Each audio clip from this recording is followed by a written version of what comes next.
একদা শহরের কোলাহল থেকে অনেক দূরে সবুজে ঘেরা এক ছোট্ট গ্রাম ছিল। সেই গ্রামে থাকত এক সাধারণ মানুষ, নাম তার ভূষণ। সে ছিল না ধনী, ছিল না ক্ষমতাবান, কিন্তু তার একটা জিনিস ছিল যেটা পুরো গ্রামে আর কারও ছিল না: নির্মল হৃদয়। ভূষণ দান পুণ্যে অগাধ বিশ্বাস করত। নিজের ঘরে খাবার না থাকলেও কারো মুখে অভাবের কথা শুনলে তার হাত কখনো থেমে থাকত না। গ্রামের লোকেরা বলতো, ভূষণের ঘর খালি থাকতে পারে, কিন্তু তার মন কখনো খালি থাকে না। একদিন ভোরবেলা ভূষণ খুব কষ্টে জোগাড় করা সামান্য চাল দিয়ে একটু ভাত রান্না করল। অনেকক্ষণ পর আজ সে খেতে বসবে। ঠিক তখনই এক দুর্বল কণ্ঠ ভেসে এলো। বাবা, একটু খাবার দেবে? কাল থেকে কিছু খাইনি, পা দুটো আর চলতে চায় না। ভূষণ দরজা খুলে দেখে এক বৃদ্ধ ভিখারি, চোখে ক্ষুধা, মুখে অসহায়তা। ভূষণ সঙ্গে সঙ্গে বলে ওঠে, কাকা, বাইরে কেন? ভেতরে আসুন, আমার সাথেই বসে খান।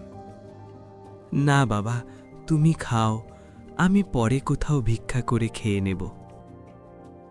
আজ যদি আপনি না খান তাহলে আমার খাওয়াও হবে না। ভূষণ নিজের থালাটা ভিখারির হাতে তুলে দেয়। ভিখারি দুই হাতে ভাত খেতে থাকে, চোখে জল চলে আসে। খাওয়া শেষে সে বলে, বাবা, ভগবান তোমার মঙ্গল করুন। আজকের দিনে তোমার মতো মানুষ খুব কমই দেখা যায়। ভিখারি চলে যায়। ভূষণ রান্নাঘরে ফিরে এসে চালের ড্রাম খুলে দেখে এক দানাও নেই। সে একটু হেসে বলে, পেটটা আমার না ভরলেও একজন মানুষের পেট ভরেছে, এতেই আমার শান্তি। ভূষণ কাজের খোঁজে বের হয়।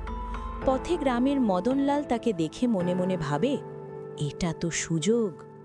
মদনলাল ডেকে বলে, ভূষণ ভাই, একটু সাহায্য করলে ভালো হয়, অনেক শস্যের বস্তা তুলতে হবে। ভূষণ বিনা প্রশ্নে রাজি হয়ে যায়।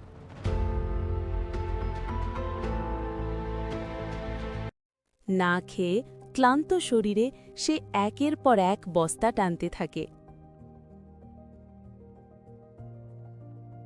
মদনলাল মনে মনে হাসে। এত ভালো মানুষ হওয়াটাও যে একদিন অভিশাপ হবে, এটাও বুঝতে পারছে না।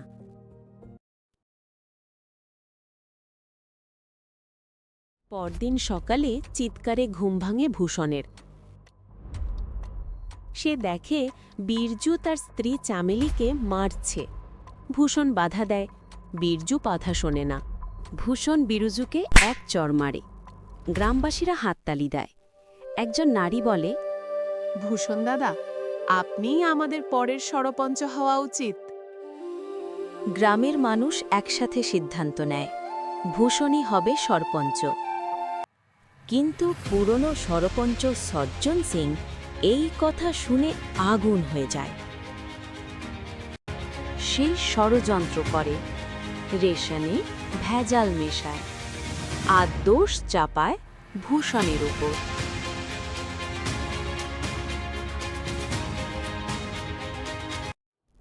গ্রামবাসীরা ভুল বোঝে। একদিন ভূষণ বিশ্বাসঘাতক, গ্রাম ছাড়ো, তুমি আমাদের ঠকিয়েছ। ভূষণ কিছু বলার সুযোগও পায় না। তাকে গ্রাম থেকে বের করে দেওয়া হয়।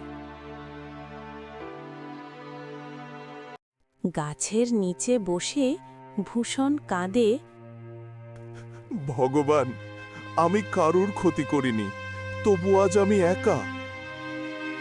কিছুদিন পর গুজব ছড়ায়, ভূষণ নাকি আত্মহত্যা করেছে। সরপঞ্চ খুশি হয়। কিন্তু এক সন্ধ্যায় ভূষণ সরপঞ্চের সামনে দাঁড়ায়। সরপঞ্চ ভয়ে কাঁপে। ভূষণ গম্ভীর কণ্ঠে বলে, আমি ভূত নই, আমি সত্য। ভয়ে সরপঞ্চ গ্রামবাসীদের সামনে সব সত্য স্বীকার করে। গ্রামবাসীরা লজ্জায় মাথা নত করে। সরপঞ্চ তাড়ানো হয়। ভূষণ আবার সরপঞ্চ হয়। সবাই ক্ষমা চায়। ভূষণ বলে, ভালো মানুষ হওয়া কখনো দুর্বলতা নয়। সত্য দেরিতে আসে, কিন্তু মিথ্যা কখনো যেতে না।